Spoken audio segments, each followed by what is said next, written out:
Hello నమస్తే welcome back to our channel నేత్ర vlogs in Telugu. ఇవాళ వీడియోలో టాపిక్ ఏంటంటే హార్వెస్ట్ అండి. హార్వెస్ట్ అనేది మన గార్డెన్ లో చాలా చక్కగా వస్తుందండి. మనం ఇచ్చే లిక్విడ్ ఫెర్టిలైజర్స్ వల్ల హార్వెస్ట్ అనేది మన గార్డెన్ లో ఎంత చక్కగా వస్తుందో చూడండి. సొరకాయలు అయితే చూడండి ఎంత చక్కగా వస్తున్నాయో. అలాగే కొన్ని బీరకాయలు, కాకరకాయలు, వంకాయలు, అలాగే చిక్కుడుకాయలు ఇవన్నీ కూడా హార్వెస్ట్ లోకి వచ్చాయండి. అవన్నీ కూడా హార్వెస్ట్ చేసుకుంటూ నేను వీక్లీ వన్స్ అలాగే 15 డేస్కి ఒకసారి ఎలాంటి ఎరువులు ఇస్తాను అనేది అయితే మీకు ఈ వీడియోలో అయితే చెప్తానండి. హార్వెస్ట్ చేసుకుంటూ నేను ఏం చేశాను అనేది మీతో షేర్ చేశాను. ఇక్కడ చూస్తున్నారు కదండి, సొరకాయలు అయితే ఎంత చక్కగా వచ్చాయో. సొరకాయలు ఎప్పుడు కూడా మంచి సైజు అలాగే ఎక్కువగా రావాలి అంటే మనము మస్టర్డ్ కేక్ ఫెర్టిలైజర్ అలాగే గ్రౌండ్ నట్ కేక్ ఫెర్టిలైజర్ అయితే ఇస్తూ ఉండాలండి. చూస్తున్నారు కదా సొరకాయ అయితే ఎంత చక్కగా ఉందో. ఇలాగా సొరకాయకు ఇలాగ ముళ్ళులాగా ఇట్లా వస్తుంది కదండి. ఇలా ఉంటే చాలా లేతగా ఉన్నట్టు అర్థం అండి. ఈ టైంలో హార్వెస్ట్ చేసుకుంటే మాత్రం కర్రీ అయితే చాలా సూపర్ గా ఉంటుందండి. ఇంకా అక్కడ కూడా ఉన్నాయి, అవి కూడా తీసుకుందాము. ఇక్కడ ఇవి సైజ్ అనేది పెరగట్లేదండి, అందుకనే వీటిని కూడా హార్వెస్ట్ చేస్తున్నాను. ఇక్కడ కూడా ఒకటి ఉంది. ఇక్కడ చూస్తున్నారు కదండి, కింద ఇలాగా వంకలుగా తిరిగిపోయింది అంటే ఇక అది సైజ్ అనేది పెరగదండి. సో అందుకని దీన్ని హార్వెస్ట్ చేస్తున్నాము. ఇక్కడ బీరకాయలు కూడా చూడండి ఎంత చక్కగా ఉన్నాయో. బీరకాయలు కూడా హార్వెస్ట్ చేసుకుంటున్నాను. వావ్, ఇదిగో 2 బీరకాయలు. అలాగే ఇక్కడ కాకరకాయలు అయితే ఉన్నాయండి. అక్కడ ఒకసారి చూపి, అక్కడ పైన చూడండి కాకరకాయ ఎంత చక్కగా ఎంత మంచి సైజ్ వచ్చిందో. అదైతే ఇప్పుడు వీడియోలో నాకు అందదండి, చాలా హైట్ లో ఉంది. అది తర్వాత హార్వెస్ట్ చేసుకుంటాను. అలాగే ఇంకొకటి ఇక్కడ బీరకాయ అయితే ఉందండి, దాన్ని హార్వెస్ట్ చేసుకుందాము. ఇది ఇంకా ఇక్కడ కాకరకాయలు కూడా చూడండి ఎంత చక్కగా వచ్చాయో. మనకి ఇక్కడ హైదరాబాద్ లో అయితే ఆల్రెడీ ఎండలు అయితే బీభత్సంగా స్టార్ట్ అయిపోయాయండి. ఒక్క అంటే చలికాలంలో అయితే 2 డేస్కి ఒకసారి మనం వాటర్ చేస్తాం కదా మొక్కలకి. ఇప్పుడైతే ఒక్కరోజు గ్యాప్ ఇచ్చినా సరే మొక్కలన్నీ కూడా డల్ అయిపోతున్నాయి. మనము వీక్లీ వన్స్ అండి మన ఫ్లవరింగ్ ప్లాంట్స్ కి ఏవైతే లిక్విడ్ ఫెర్టిలైజర్స్ ఇస్తున్నామో అవే నేను వీటికి కూడా కొద్దిగా అందిస్తూ ఉంటానండి. అలాగే మంత్లీ వన్స్ అంటే నెలకు ఒక్కసారి మాత్రమే సాలిడ్ రూపంలో అయితే మస్టర్డ్ వర్మీ కంపోస్ట్ లో మస్టర్డ్ కేక్, బోన్ మిల్ లాంటివి కలిపి ఇస్తూ ఉంటానండి.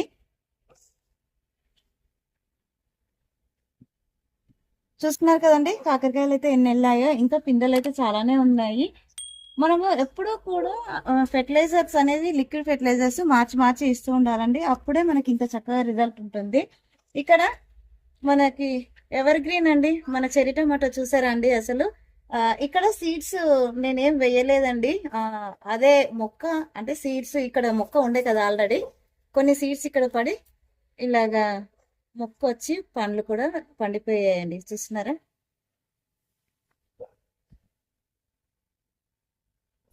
ఇక్కడ మనకి టమాటాలు చూసారా అండి. అసలు టమాటాలు అయితే మన ప్రతి హార్వెస్ట్ లో ఉంటాయండి. టమాటాలు బాగా గుత్తులుగా కాయాలి అంటే దీనికి రిచ్ కాల్షియం ఉన్న ఫెర్టిలైజర్స్ అయితే ఇవ్వాలండి. ఎగ్షెల్ పౌడర్ కానీ, బోన్ మిల్ కానీ, రాక్ ఫాస్ఫేట్ కానీ ఇలాంటివి ఇస్తూ ఉండాలండి. అప్పుడే మనకు కాయలు అనేది గుత్తులుగా అయితే వస్తాయండి. మీకు నేను లాస్ట్ వీడియోలో కూడా చెప్పాను, మనకి ఇక్కడ ఒక బ్యాచ్ అయిపోతూ ఉంటే చూస్తున్నారు కదా, ఇక్కడ ఇంకొక బ్యాచ్ అయితే మనకు రెడీ అవుతూ ఉంటాయండి. మన గార్డెన్ లో ఇలా అరేంజ్ చేసుకుంటే మనకి డైలీ యూజ్ అయ్యే కూరగాయలు రెగ్యులర్ గా మన గార్డెన్ లోనే తీసుకోవచ్చండి. ఇక్కడ చూస్తున్నారు కదా, ఈ మొక్కకి పైన మొత్తం మొక్క ఎండిపోయింది, కింద నుంచి చిగుర్లు వచ్చేసి కాయలు చూసారండి అసలు ఎంత చక్కగా వచ్చాయో. ఇప్పుడు ఈ ఎండిపోయిన మొక్క ఏదైతే ఉంటుందో అది కట్ చేసేసానండి. ఇక్కడ చూస్తున్నారు కదా 1 లాగా అయిపోయింది ఇందులోనే. అంటే టమాటాలు కింద పడి కొన్ని పక్షులు తినగా కొన్ని సీడ్స్ అనేవి కింద పడుతూ ఉంటాయి కదా, వాటితో వచ్చిన మొక్కలండి అవన్నీ కూడాను. ఇవన్నీ తీసేస్తే ఇప్పుడు దానికి బలం అందుతుంది కదా చక్కగా. ఇప్పుడు అవి కూడా మంచిగా గ్రో అవుతాయి అన్నమాట. ఇంకా ఇవి ఇక్కడ చూడండి, ఇది కూడా సేమ్ అండి. పెద్ద మొక్క పైన ఎండిపోతే కింది నుంచి వచ్చిన చిగుర్లకు కాయలు వచ్చేసి ఇలాగా పండ్లు మగ్గాయి. చూసారు కదా ఎంత చక్కగా వచ్చాయో. రెండే మొక్కలండి, 2 మొక్కలకే మనకు హార్వెస్ట్ అనేది ఎంత చక్కగా వచ్చిందో చూడండి. ఇక్కడ చిక్కుడుగా అయితే 2 మొక్కలండి, చూస్తున్నారు కదా ఇక్కడ ఉన్నాయి.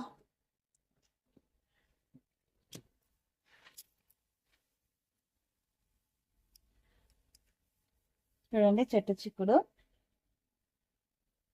ఇక్కడ కొన్ని సీడ్స్ కూడా రెడీ అయినట్టున్నాయండి. ఇదిగో ఎండిపోయాయి. ఇంకా ఇక్కడ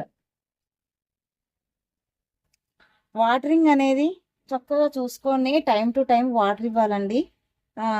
అలాగే మనము ఫెర్టిలైజర్ కూడా కరెక్ట్గా ఇస్తూ ఉంటే హార్వెస్ట్ అనేది ఇంత చక్కగా అయితే వస్తుంది.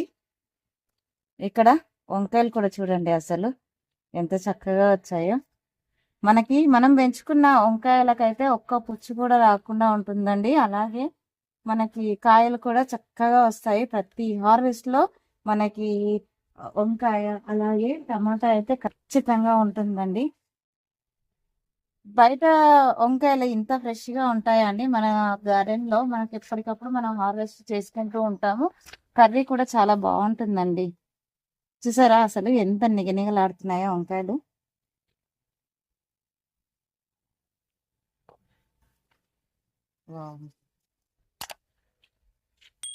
ఇంకా ఇక్కడ కూడా మనము ఎప్పుడు కూడా ఒకే కుండీలలో ఒకటే రకం మొక్క వేయకూడదండి. ఇప్పుడు ఈ పంట అయిపోయిన తర్వాత ఇది తీసేసి మనం ఇక్కడ వేరే మొక్కలు వేస్తూ ఉండాలి. పంట మార్పిడి చేయడం వల్ల నెమటోడ్స్ సమస్య అనేది తగ్గుతుందండి. ఒకటే పంట రొటీన్ గా వేస్తే కూడా నెమటోడ్స్ అనేవి మన మొక్కలకైతే వస్తూ ఉంటాయి. ఇక్కడ అయిపోయాయండి వంకాయలు. చూస్తున్నారు కదండి 3 మొక్కలకి 1/2 kg అంతా వంకాయలు కూడా వచ్చేసాయి.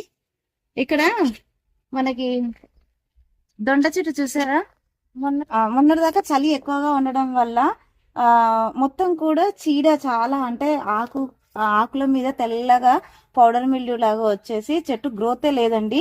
ఒక 1 or 2 days నుంచి ఎండలు స్టార్ట్ అయ్యాయో లేదో మళ్ళీ అసలు కొత్త చిగురు చూడండి ఎంత గ్రీన్ గా ఎంత హెల్దీగా వస్తుందో. సమ్మర్ లో అయితే దొండకాయ చాలా బాగా కాస్తుందండి. దీనికి ఇక్కడనే పత్తిని అనేది సెట్ చేసుకుంటాను. ఇలా ఉంటే కూడా కాయలు అనేది సరిగా మనకు వచ్చినా అవుపడవు కదండి. సో అందుకనే దీనికి ఇక్కడనే పందిరి సెట్ చేసుకోవాలి. చూసారు కదా మన గార్డెన్ లో హార్వెస్ట్ చేసుకున్న కూరగాయలు చూసారా. 1/2 kg అయితే వంకాయలు వచ్చాయి, 1/2 kg బీరకాయలు, కొన్ని చిక్కుడుకాయలు, కేజీ టమాటాలు, 1/2 kg కాకరకాయలు, 3 అయితే సొరకాయలు అయితే వచ్చాయండి. ఎంత చక్కగా హార్వెస్ట్ తీసుకున్నామో చూడండి మన టెర్రస్ గార్డెన్ లో. ఐ హోప్ ఈ వీడియో మీకు నచ్చిందని అనుకుంటున్నాను. నచ్చితే లైక్ చేయండి, షేర్ చేయండి, ఛానల్ని సబ్స్క్రైబ్ చేసుకొని పక్కనే ఉన్న బెల్ ఐకాన్ని యాక్టివేట్ చేసి పెట్టుకుంటే నేను వీడియో పెట్టిన వెంటనే నోటిఫికేషన్ అయితే వస్తుందండి. సో దట్ మీరు మిస్ అవ్వకుండా అయితే చూడొచ్చు. అందరికీ హ్యాపీ గార్డెనింగ్.